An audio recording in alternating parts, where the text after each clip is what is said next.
모세가 엘리압의 아들 다단과 아비람을 부르러 사람을 보냈더니 그들이 이르되 우리는 올라가지 않겠노라. 내가 우리를 젖과 꿀이 흐르는 땅에서 이끌어내어 광야에서 죽이려 함이 어찌 작은 일이기에 오히려 스스로 우리 위에 왕이 되려 하느냐. 아멘. 샬롬. 사랑하는 성도 여러분, 오늘도 기도와 말씀으로 하나님 안에서 행복한 사람으로 행복한 하루 보내시기를 바랍니다. 읽은 말씀을 가지고 집중해야 할 것이라는 제목으로 묵상한 바를 나누도록 하겠습니다. 우리는 흔히 젖과 꿀이 흐르는 땅이라고 하면 하나님께서 이스라엘 백성에게 약속하신 가나안을 떠올립니다. 젖, 즉 밀크는 가축이 풍성해 생존이 가능한 곳을 말합니다. 우유가 많다는 것이죠. 꿀, 허니는 땅 자체가 축복받은 곳, 그래서 삶의 기쁨과 풍성함이 넘친다는 상징이 있습니다. 하지만 이런 풍성함과 좋음이라는 의미보다 젖과 꿀이 흐른다는 진짜 중요한 것은 그 땅은 하나님의 인도하심 아래에서만 들어갈 수 있는 곳이라는 의미를 가지고 있습니다. 하나님의 인도함의 모든 과정을 거쳤을 때 비로소 주어지는 곳이 바로 젖과 꿀이 흐르는 땅입니다. 하나님이 약속하신 땅이죠. 출애굽기 3장 8절을 보면요, 내가 내려가서 그들을 애굽인의 손에 건져내고 그들을 그 땅에서 인도하여 아름답고 광대한 땅 젖과 꿀이 흐르는 땅으로 데려가려 하노라 라고 말합니다. 여기서 내가 라고 하나님이 시작하죠. 주어가 바로 하나님입니다. 하나님이 건져내고 하나님이 인도하고 하나님이 데려가는 땅이 바로 가나안 땅입니다. 아무리 풍족해도 하나님의 인도함 없이는, 하나님의 인도함에 순종함이 없이는, 광야를 통한 하나님 나라 백성으로의 연단이 없이는 주어지지 않는 곳이 바로 젖과 꿀이 흐르는 땅입니다. 그런데 오늘 읽은 민수기 16장 12절에서 13절을 보면 다단과 아비람이란 사람이 모세에게 이렇게 말합니다. 내가 우리를 젖과 꿀이 흐르는 땅에서 이끌어내어 광야에서 죽이려 하나고 또 우리의 왕이 되려고 합니까? 라고 이렇게 항의합니다. 충격적인 사실이죠. 모세에게 항의하는 것도 충격적이지만 하나님의 약속이 있는 가나안으로 향하고 있는 그들은 지금 가나안이 아니라요, 애굽을 젖과 꿀이 흐르는 땅이라고 부르고 있다는 것입니다. 종착지가 바뀌었습니다. 이들에게 종착지, 즉 정말 추구하고 있는 곳은 가나안이 아니라 애굽이 되고 말았습니다. 정말 그들이 추구하고 있는 가치는 하나님의 약속이 아니라 애굽의 풍족함이라는 말이기도 합니다. 그 이유가 무엇이었을까요? 바로 다단과 아비람의 출신에 대해서 좀 살펴봐야 되는데요. 이들은 르우벤 지파 출신입니다. 르우벤은 야곱의 장자였지만 죄로 인해서 장자의 특권을 잃어버린 사람이었고 그런 지파였습니다. 하나님께서 그렇게 정하셨습니다. 그러나 그 후손들은 받아들이기 힘들었던 것 같습니다. 여전히 우리가 원래 장자 지파인데, 우리가 원래 첫째 아들이야 라고 하면서 그 자리와 권력에 대한 욕망을 품고 있었습니다. 모세가 지도자가 된 것, 또 아론이 제사장이 된 것에 대한 시기와 질투, 그것이 그들의 마음이었고 이것이 바로 이들의 마음을 뒤흔들어 놓았습니다. 권력에 대한 욕심, 그리고 그로 인해서 주어지는 풍족함에 대한 욕심은 그들의 궁극적인 목적지까지 바꾸었던 것입니다. 물론 단순히 애굽에서 누렸던 것을 광야에서 누리지 못함 때문에 지금 불평했을 수도 있지만 저는 이 본문을 큐티하면서 이 말씀에서 멈추어졌었습니다. 그리고 이들의 권력욕, 또 권세욕, 그로 주어질 것 같은 세상의 풍요, 편한 말로 말하면요, 이 세상에서 잘 나가야 하는 것에 몰두하고 목적을 두을 때 결국 신앙의 목적까지 왜곡된다는 것을 묵상할 수 있었습니다. 여러분, 오늘날 우리도 다르지 않습니다. 하나님은 하나님의 약속대로 우리를 영원한 하나님 나라로 인도하고 계신 줄 믿습니다. 그래서 우리가 집중해야 할 것은 하나님의 음성이고 하나님의 말씀입니다. 만약 우리가 세상의 자리, 세상의 성공, 세상의 풍요를 지나치게 추구하다 보면, 거기에 너무 몰두하다 보면요, 하나님 나라와 세상 나라의 가치가 뒤바뀔 수 있습니다.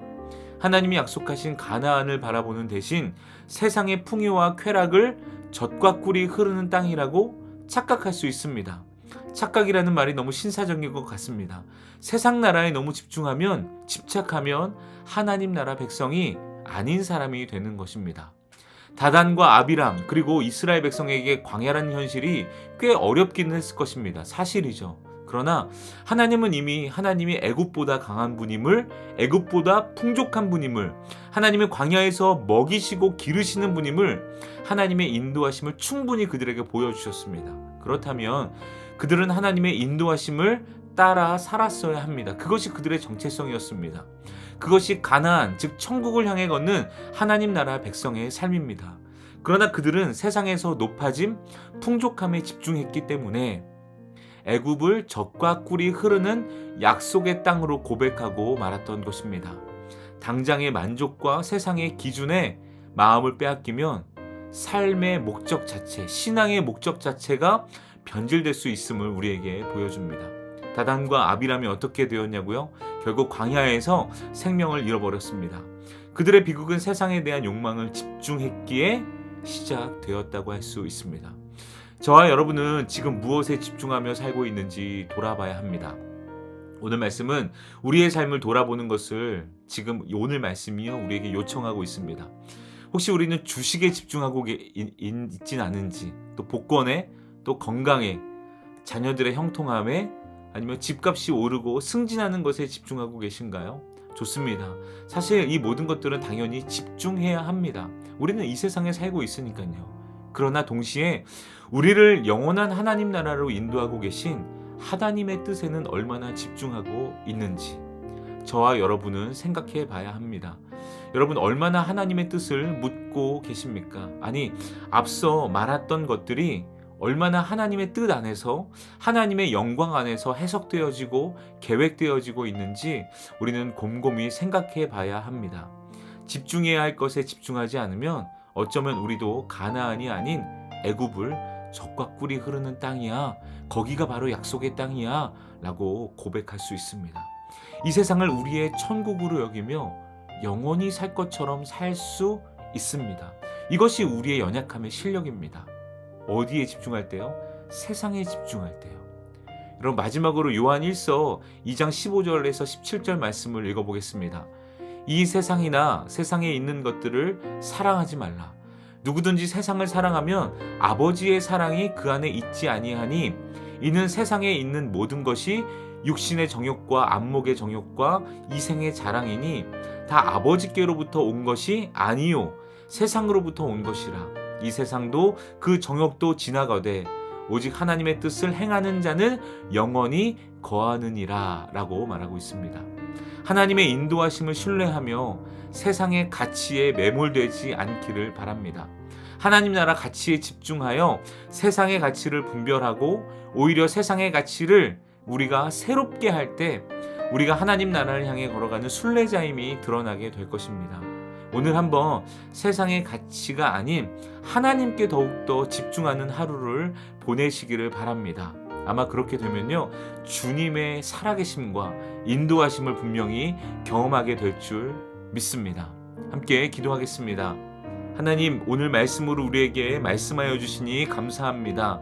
하나님, 하나님보다 더 앞장세웠던 것들, 또 집중했던 것들을 이 시간 생각해 봅니다. 그리고 잠시 내려놓고 하나님을 더욱더 집중하고 하나님의 말씀에 더욱더 집중하는 삶을 살 수 있도록 인도하여 주시옵소서. 하나님, 오늘도 우리의 발걸음과 우리의 눈과 또 우리의 손과 우리의 모든 것이 하나님을 보다 먼저 집중할 수 있도록 인도하여 주옵소서. 오늘 하루 우리의 삶을 주님께 맡겨드리며 예수님의 이름으로 기도합니다. 아멘.